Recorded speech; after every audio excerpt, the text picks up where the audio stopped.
Pinagalitan ni Farah ang kanyang ina kung anong klaseng tauhan ang kanyang kinuha dahil nasa lisihan sila ng batang paslit na kagamit si Cheska ng cellphone at nasend pa niya ang kanyang location.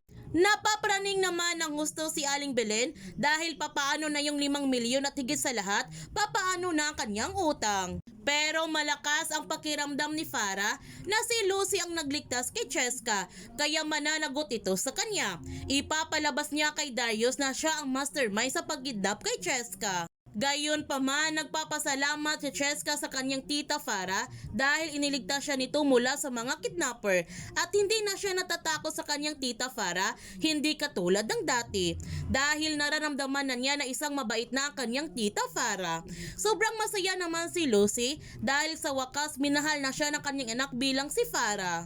Noong umuwi na sina Lucy at Cheska sa mansyon, sobrang masaya si Darius dahil ligtas na ang kanyang anak.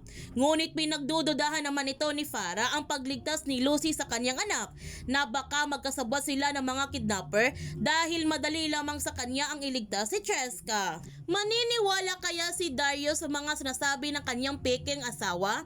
Yan ang ating aabangan sa Stolen Life. Kung bago ka pa channel ko, don't forget to like, subscribe, ang click notification bell para palagi kang updated sa mga videos in-upload ko. Thank you for watching and God bless to everyone!